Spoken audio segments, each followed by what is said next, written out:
breaking. 3 more key Vegas witnesses just found, and it's bad, all with one shocking thing in common. It's been less than 24 hours since it was revealed that an outspoken key witness in the Las Vegas massacre was found dead under exceptionally mysterious conditions.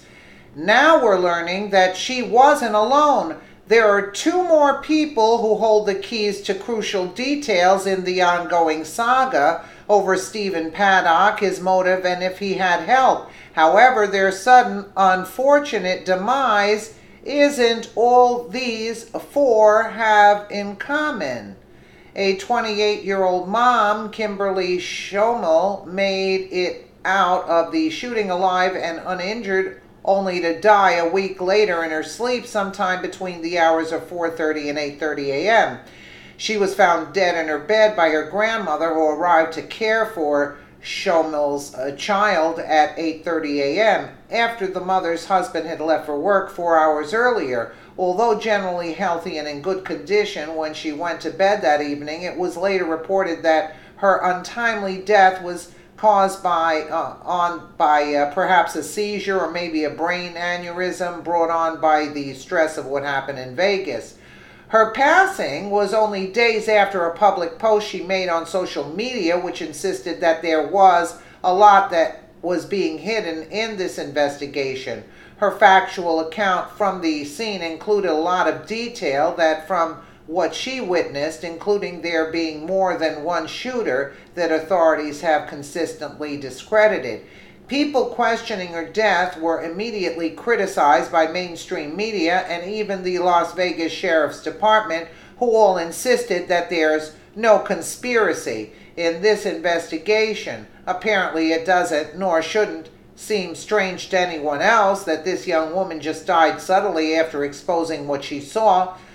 That post has since been removed and Mills' account set to private. Her witness account isn't all that's being met with unfortunate demise. 2 other people who happen to be privy to important information are suddenly missing and silent.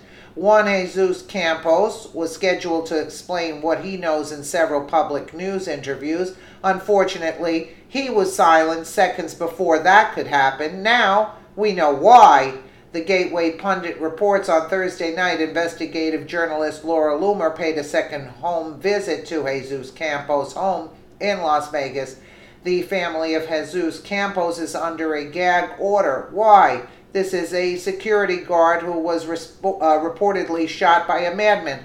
Why would his family be silenced? This entire investigation is a complete mystery. Investigative journalist Mike Tokes visited the Campos home on Thursday night. He confirmed the family is under a gag order.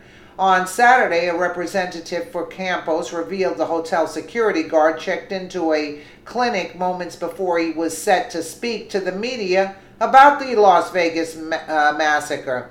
Now the Daily Mail has added to this mysterious disappearance of Campos, and now we're learning that he also has a very specific thing in common with the third key witness, Chad Nishimura,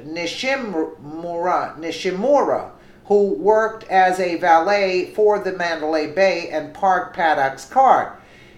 Daily Mail UK reports the security guard is yet to be interviewed since he was shot by Stephen Paddock on October 1st on the 32nd floor of the Mandalay Bay Hotel. On Thursday, Campos was due to appear at a press conference after being given an award for his bravery, but he disappeared.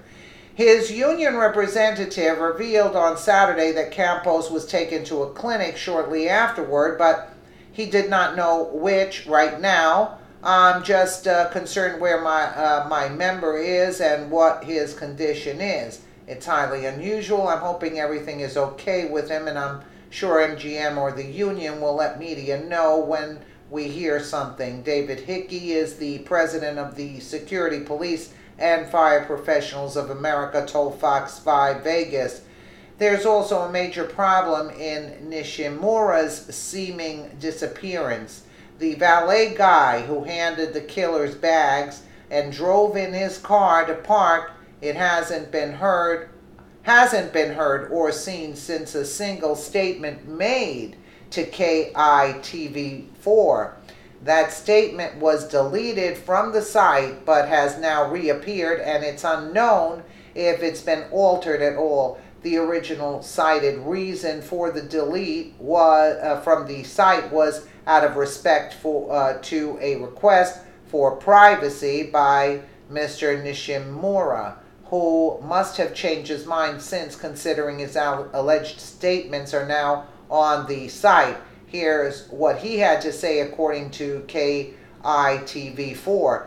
Just in shock, really. It's scary to know that I was close to someone who was that dangerous. I would have never thought. He seemed like a normal guy. When he came in, nothing too weird about him. He didn't have any crazy bags with him that I can remember. We are a convention hotel. We have a bunch of people who have boxes and multiple carts worth of stuff. There's nothing weird that I can remember, Nishimura said.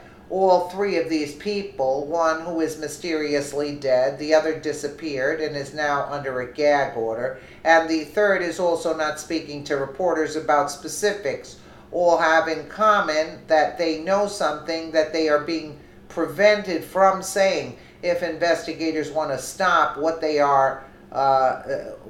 say are, quote, conspiracies, then they need to start talking about what actually happened, revealing what they know and answering questions.